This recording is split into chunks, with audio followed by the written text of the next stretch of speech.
It's that time again. We're coming to you on a Thursday instead of a Tuesday. It's the Sixth Kings podcast. I'm Ryan in Sacktown. That's Connor Danzy. We've got 4 Kings games to talk about. Before we get to that, Connor, what's up, man? How you doing today? Doing good. There's been 4 games, so it'll be interesting to break them down and talk to you guys. Yeah, the Kings start out 2-2, as most of you know, unless you've been living under a rock. And the big news: De'Aaron Fox going down with an ankle injury. We'll get there, but Connor, I mean, you said we got 4 games to break down. Why don't you start with Utah, the Kings' opening game? Yeah, I thought Utah was a really good opening game. They pretty much in control for the entirety of that game, and you had Fox do his thing. You had Harrison Barnes with a huge game, so I think Barnes having that big breakout game, he had a huge first half.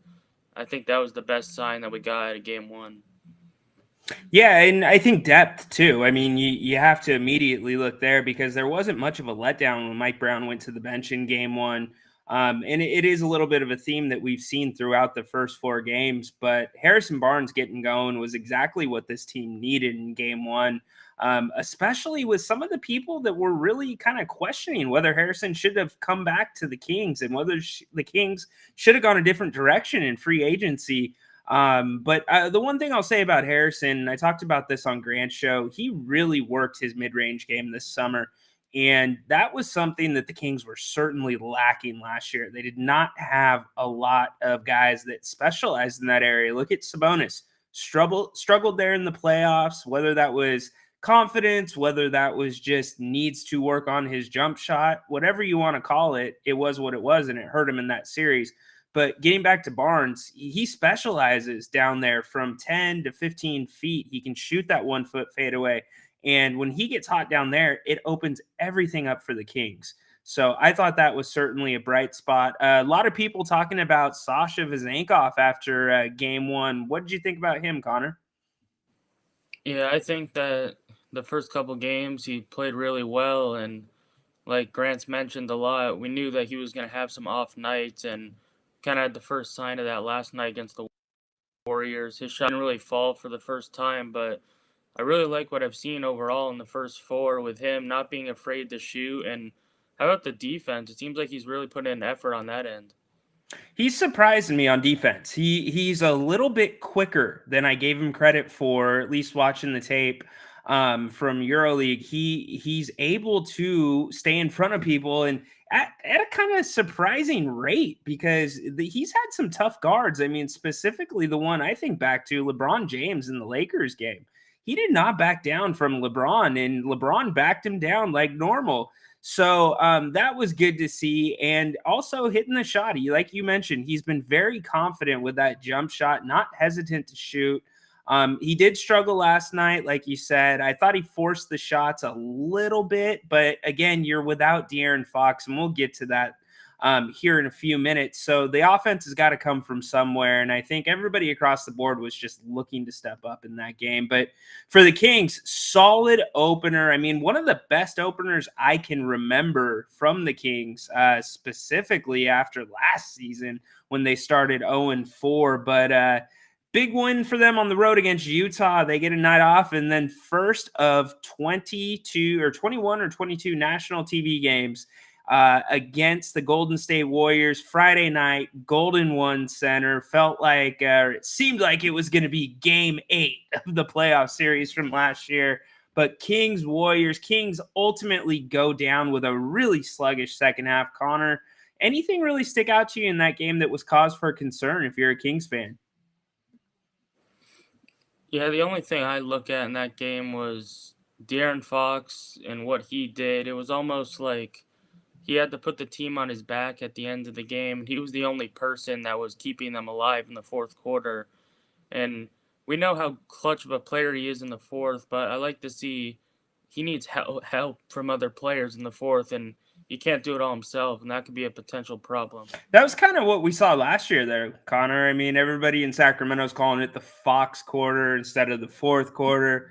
But who is going to be that next guy to step up? Because through the first couple games, we've seen guys take a step forward, and then maybe the next game or later in the game where it's the second half, they kind of take a step back and they disappear again. It doesn't seem like there's a clear second option on this team. And I think because of the style that Sabonis plays, you can't consider him a viable second option when the game is on the line. I mean, maybe an assist, maybe if you're going to run some DPO, but I don't know how that's going to work out. So, Connor, who do you look at as the second option on this Kings team, or who needs to take that role by the horns?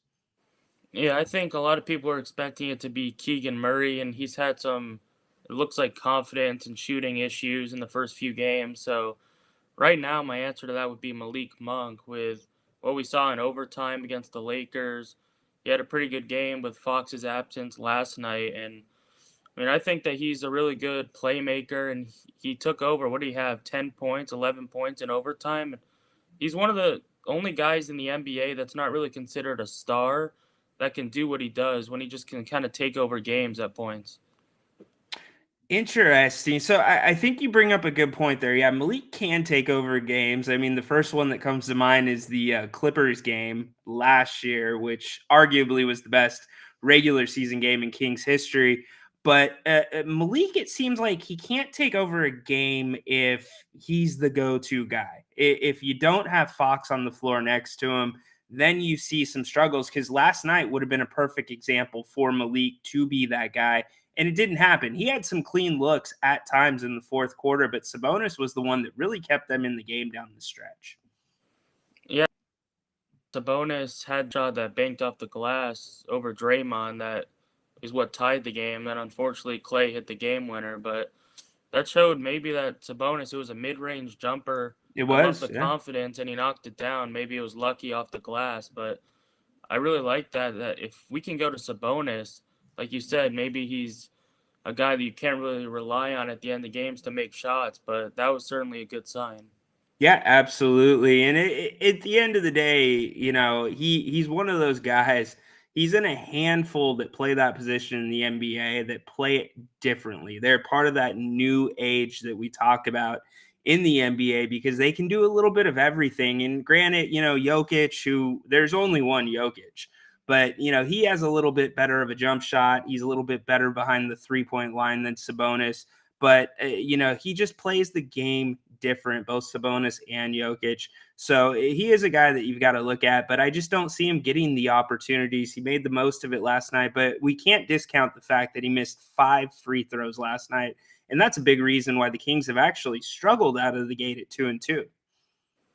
Yeah, I think that his free throw struggles last night were the main reason that they lost, because I think he shot 5 of 10 from the line.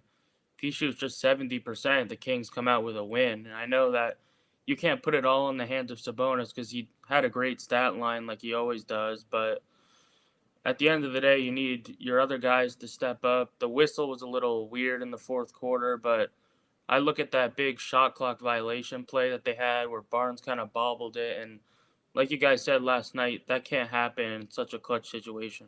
Yeah, no, it can. It looks like Barnes was thinking about going to Sabonis in that situation, because Barnes like pump faked it before he came down with the catch, which was a little bit weird. And that threw things off. When you only have 2.1 seconds, you got to get that ball up. I mean, on the road, you can't ask for anything more than that. As a Kings fan, if I would have told you, you've got 15 seconds left, you've got a 1-point game where the Kings have a chance to win on the road in Golden State without De'Aaron Fox, I think a lot of people are going to take that situation. And quite frankly, that's a situation the Kings have not been in a lot in the past year and 4 games. They're either in the game, it's a blowout, or they're getting blown out. It doesn't seem like many games come down to that last shot. And when they do, it's De'Aaron Fox time. So maybe this is a part of the season where the Kings can learn how to play without him. And granted, they played without him very well last year. It was only a couple games, but they need to have second, third, fourth options in those situations that we feel comfortable going to. And I just don't know that that's there yet. So, all right, let's jump a little bit back to the Lakers game. The Kings host the Lakers. I felt like this was the best game for the home crowd yet this season so far. I felt like they brought it, really good energy, back and forth game.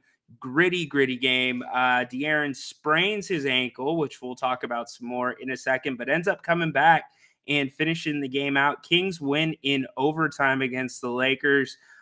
Connor, what did you think, or what did you see in that performance that stood out to you?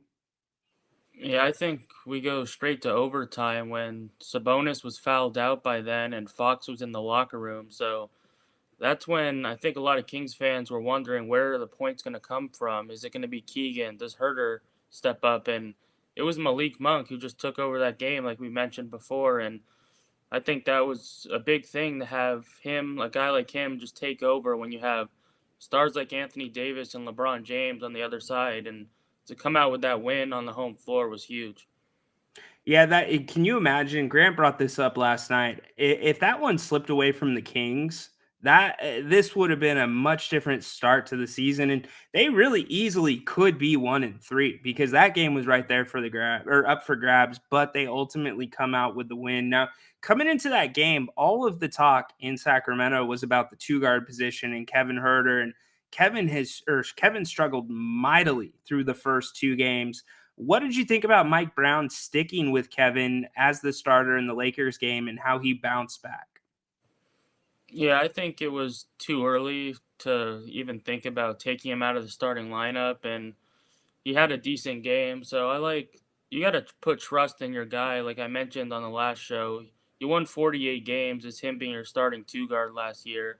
So I think that you stay with him. He's in a shooting slump. I think he can shoot out of it. And when you're in a shooting slump, Mike Brown's looking at what else can you do for me? And we saw Right. last night 9 rebounds. He's really increased his defensive presence. And if the shots start falling, he looks like a lot more of a complete player. Yeah, and when he was struggling, it's the typical reaction because Kings fans are so passionate. You got to bench Herter. We need somebody else in there. And one of the lines that I thought was really important to draw was the difference between not helping your team and not hurting your team. And when I say that, you can live in the middle of those. Kevin's not wasn't going out there taking bad shots. He wasn't turning the ball over. He was trying to get into the flow of things. It just wasn't working out. He's one of those guys that needs to see the ball go through the net. And just to what you said, Mike Brown challenged him to do other things, and he was able to do that. And quite frankly, the spacing was much better at times with Kevin Herter on the floor. And that goes to the experience with him in that starting five. They know where they're going to be, they know what they're going to run if they get a certain look or if something's being taken away.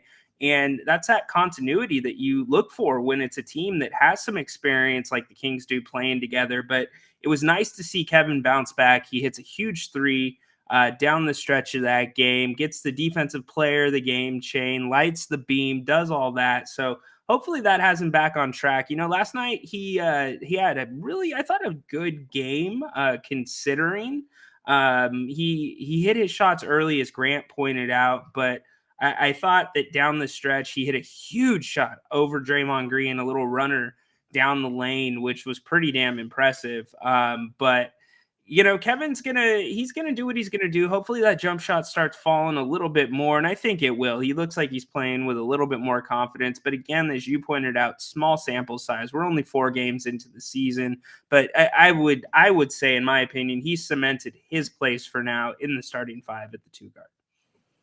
Yeah, and you look at the other possibilities, the names people are throwing around, and one guy that I've been down on so far this season is Chris Duarte. He's gotten a lot of minutes and he hasn't really shown too much for me. I know that he comes in and he really is focused on the defensive end. He picked up a lot of fouls, and you guys mentioned if he's picking up fouls and playing hard, you're not really going to get mad at the guy. But in terms of joining the starting role for Kevin Herter, he hasn't shown much that he can do on offense. He's hit a three here and there, but no consistency like you need in a starting lineup. Yeah, and Mike Brown's giving him 15 minutes a game right now. So and that was before Fox was out. So that number is going to at least stay the same at this point. I think he shows flashes. He does what the second unit needs him to do. I like the aggressiveness. I think there's a little bit of chippiness there with Chris Duarte that the Kings didn't really have a ton of last year. You get a little bit with Malik. Fox does it in his own way. And then also Trey Lyles, he's got a little bit of dog in him. But Duarte, the big thing for him is going to be consistency and staying on the court. That's the thing that I worry about, because he's already dealt with the knee bruise early in the season that kept him out of the end of the preseason, and I believe the first regular season game as well. So if he can continue doing what he's doing in a 15-minute role a game and stay healthy, I think that's all right. You're not asking the world from Chris Duarte, but a guy that last night made his NBA debut. How about Colby Jones? I was impressed, not just on the offensive end. The game didn't look too fast for him. That's the big thing that I always ask Grant. What's the difference when you are a rookie coming into the league? And it's always the speed of the game. And Colby actually played really well on the defensive end, which is typically a lot harder stepping onto the court as a rookie in the NBA. What are your thoughts on Chris, and what did you see that he did well last night? Yeah, UConn basketball fan. I got to Okay. see him play a lot at Xavier, and he was a really lengthy guard who's really good at getting to the basket. And we saw flashes of that last night. I think he had two really strong drives to the basket where he was able to finish at the rim over tall defenders. And like you said, on the defensive end, I really liked his intensity. Just another guy that Mike Brown throws in there, and if he can give you a nice 10 minutes, when Fox comes back, his role is going to be diminished. But I think he's really shown that he's an asset now to Mike Brown with what he did in his debut. When you're playing that well, it's hard to keep you off the floor. Yeah, I don't know that his role, and we only have a 1 game sample size with him, but I don't know that his role will be diminished when Fox comes back, because him and Chris Duarte could really be fighting for those minutes. And I apologize, I said Chris when I asked you the question instead of Colby. But he's got that Mike Brown feel to him as a player. It seems like somebody that Mike would absolutely gravitate around and earn some trust in easily if Colby can continue playing the way he did last night. But, there's room for improvement for everybody across the board. Like to see him score the ball a little bit more, especially with Fox out. But let's talk about that. De'Aaron Fox. So he has a moderate sprain in his right ankle. It should be noted that Fox has dealt with ankle injuries throughout college, specifically the right ankle. So there's no firm timeline on his return. Those things are kind of touch and go. We don't really know how many games he's going to miss, but Connor, what would you expect of De'Aaron Fox in this situation? And then also the Kings, because you'd think both of them are going to have diverting opinions on the injury. De'Aaron's going to want to get back on the court soon. It's early in the season. The Kings may want to be a little bit more conservative with it. Yeah, De'Aaron Fox is looking at the schedule, and he's licking his chops that he wants to be playing in Houston in front of a lot of his family and friends. 2 games in Houston are your next Yeah. two, and those are 2 very winnable games, and they become a lot less winnable if Fox isn't able to go. You know that he's going to want to argue with Mike Brown, say he's fine. We saw in the game that he said he was fine, walked back on the court. He just knew it wasn't right. But you love the tenacity that Fox has, and I think that if he's not able to go for, let's say, 2 more games, who's going to be the guy to step up? And that's the big question around this team. Grant's talked about it all offseason. Who's your backup point guard that's going to score and produce when Fox isn't able to play? And Davion Mitchell had 13 points last night. It wasn't a bad performance. He came out, hit 2 threes early, but 13 points out of a starting point guard, I think you're going to need a little more and hope that Monk can pick up the I rest. don't think you need more than that from Davion Mitchell, and here's why. You've already got guys on the court that have proven that they can score. I mean, you brought up at the beginning of the show Harrison Barnes, right? That's one guy that could easily pick up the slack and can turn it on at times for the Kings. And Harrison is he's one of the few guys on the Kings that can create his own shot, not usually from the perimeter as much, but definitely in that mid-range area. And then also you got Sabonis and then Keegan Murray. Let's talk about Keegan for a second, because he's kind of done it a little bit different this season. We talked a lot last year about him and being more aggressive, getting to the rim, being a little bit more shifty on defense. He's shown those things at times. And that jump shot, that set three, has not gone away for Keegan. And Mike Brown has encouraged him to shoot. I mean, when you've got a coach on you saying, shoot the ball, shoot the ball, shoot the ball, that tells you what the mindset of that coaching staff is and what they expect from that player. Now, Jerry Reynolds made a very good point last night about Keegan not getting his feet set for some of his shots in the first half and maybe shooting some shots that aren't always in his wheelhouse. So I guess you do have to find the balance between those two things. But if you have a point guard in Davion that can hit the three when open, I'm not expecting him to be creating his own shot. I'm not expecting him to run the offense like Fox runs the offense.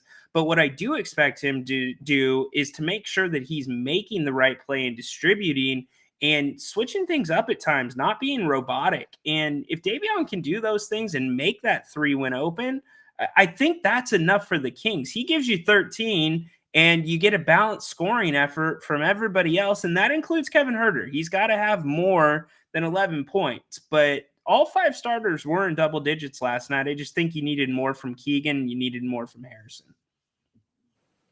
Yeah, last night, you're not going to win games without Fox when Herter and Murray combined 1 of 12 from 3.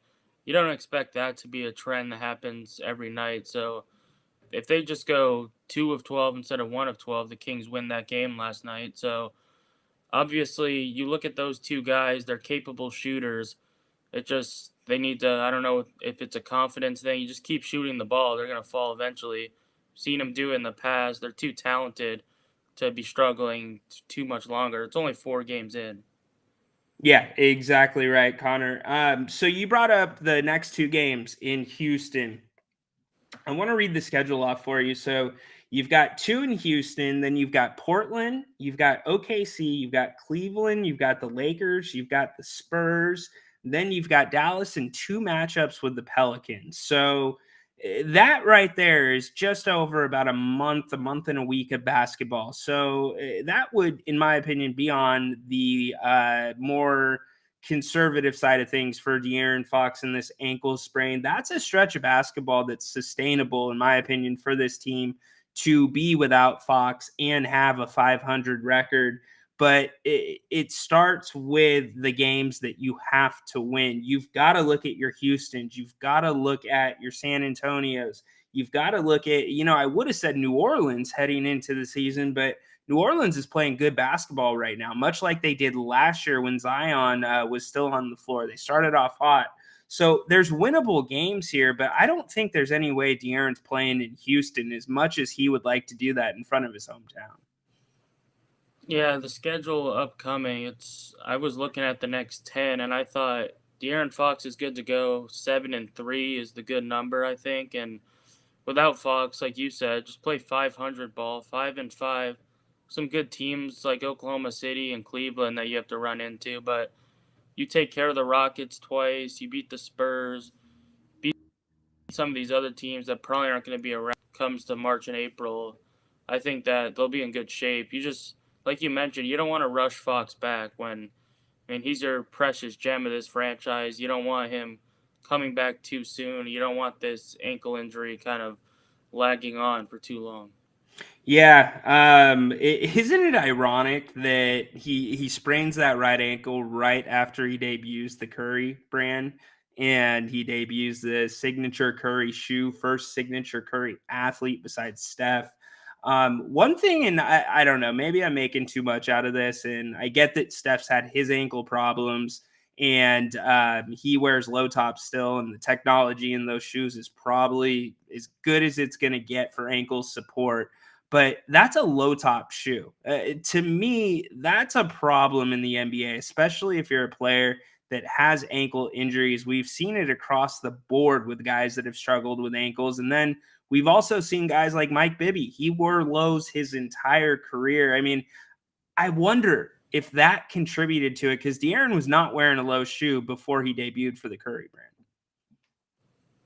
Yeah, it's tough with those ankle injuries. A lot of them they occur when a player's going up for a layup and they come down on opponent's foot, and that's usually when the tweaks occur. But Is that how Fox's happened? Did he land on somebody's foot, or was it just land on the floor wrong? No, he landed on somebody's foot coming down off of a drive.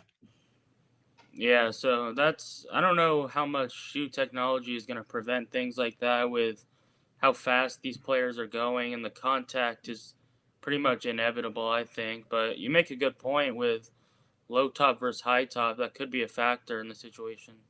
Yeah, because De'Aaron was always bumping around with I want to say he was in Nikes and Pumas at times. But yeah, it's something to think about. I mean, they'll tape the ankles. They've got good technology with the ankle braces, but you've got to, as much as you don't want to think about those things, you've got to look at those things closely once you've had an ankle injury this early in the season, because it's a long basketball season and you've got to look at longevity over the short term because I think we would both agree De'Aaron Fox is the one guy on this team that the Kings are not built to be able to basically live or thrive without. Because as you mentioned, Grant and I have talked about the backup point guard position, what the Kings have done and not done, and they didn't do anything really this last offseason to bolster that position. So they've got to be able to still sustain themselves with him out, which I think again they will be able to based off of last night's game. They went on the road against the Warriors, who have had a hot start to the season. They've won 4 in a row now. They dropped the first one against Phoenix. So it's one of those things where we know what the Kings can do, but the Rockets games, the San Antonios, the Portlands, who have won 2 in a row now, those are the games the Kings really struggled in last year at home. And granted, some of these are on the road, but this schedule, this team now without Fox, you've got to look at these games and say these are ones you have to have. Yeah, the Rockets have really struggled out of the gate, and they were a team I thought was going to take a big jump this year, and they still could. It's early in the season. And you look at the Spurs, Victor Wembanyama, that guy just looks like you don't want to run into him. I don't think any game against the Spurs this year is just going to be, you can't just walk over them. We saw what they did against Phoenix a couple of days ago. They had that big 20-point comeback, and Wembanyama just does things with the basketball. He's a freak athlete, and I think that he's going to be a really special player for decades.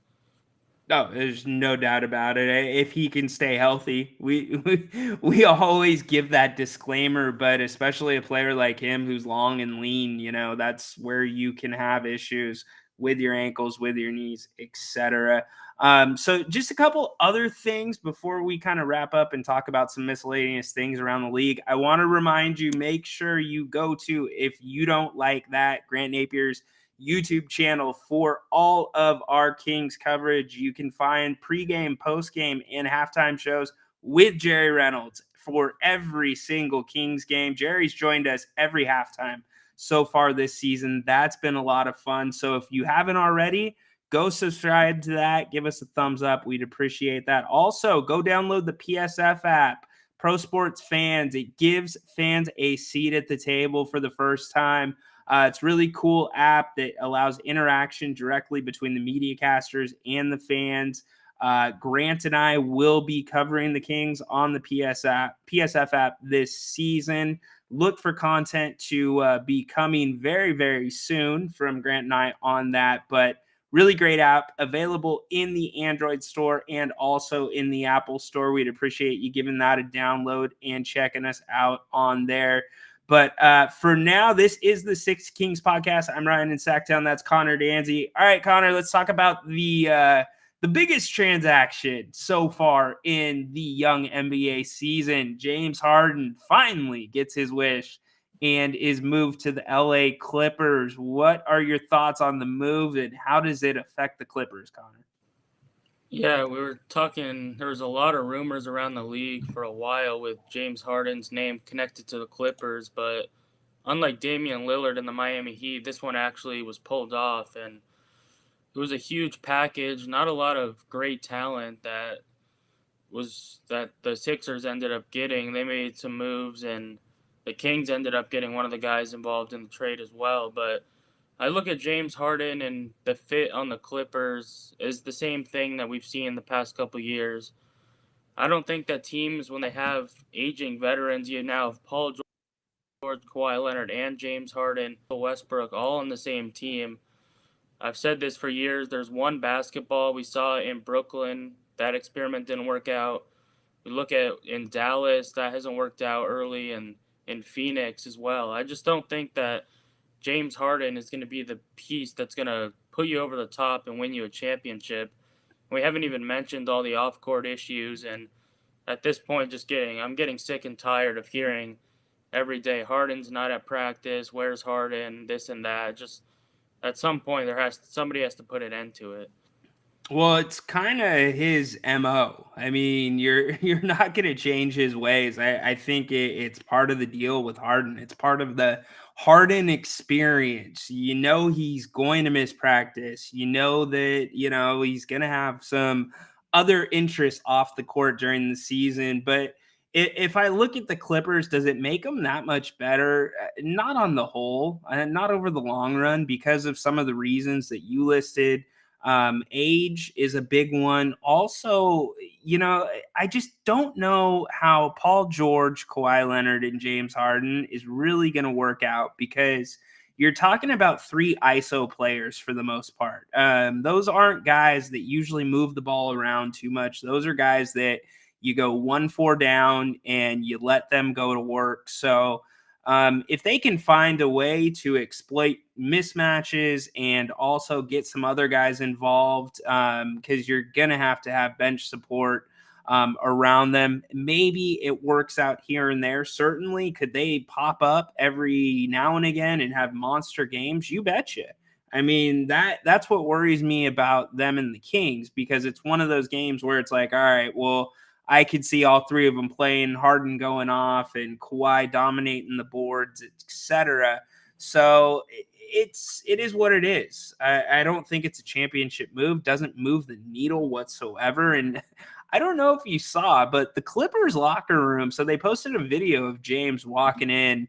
Grant and I talked about it a little bit last night. Nobody looked real happy to see him. It didn't seem like he was well welcomed in that locker room. Yeah, it was a very bizarre video. He kind of just walks Right? in and stands there, and then you have Westbrook, who they go back from their Oklahoma City days. He doesn't Yeah. even stand up to greet him or anything. There was another player in the locker room that was just kind of staring, like, who is this guy and why is he here? So it's a very strange dynamic. I don't know if there's too much to read into it, but it certainly was weird. Yeah, I don't. There was press all over the place, so who knows? We're not on the inside every time a new player walks into the building.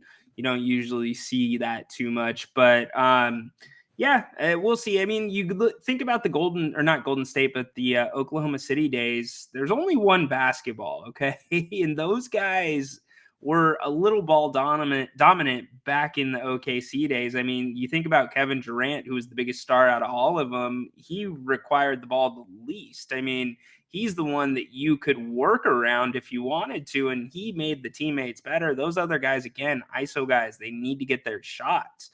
But it's one of those things. It is what it is. I don't know. Well, Harden comes in, a roster spot has to change, so somebody's leaving. So we'll see. I think you're right, Connor. You probably don't look too much into it. But I think that it's going to take some time for them to get their feet under them. And ultimately, I would be surprised if this changes really much of the outlook at all for the Clippers. But anyways, so just a reminder, please, please, please, for Kings game day content, make sure you don't forget to go to, if you don't like that, Grant Napier's channel on YouTube. If you haven't already, go subscribe to that. We've got you covered all game days with pregame, halftime with Jerry Reynolds, and also postgame coverage. Download the PSF app, Pro Sports Fans. Grant and I will be covering the Kings throughout the season for the Pro Sports Fans app. Really looking forward to that. And go check out Listen App. Grant's going to be on live right in about 10 minutes. You can go check out his show there. Call in, ask some questions. That is always a fun show. Was there a show yesterday on Listen App, Connor? I don't think so. I think there was one Tuesday night.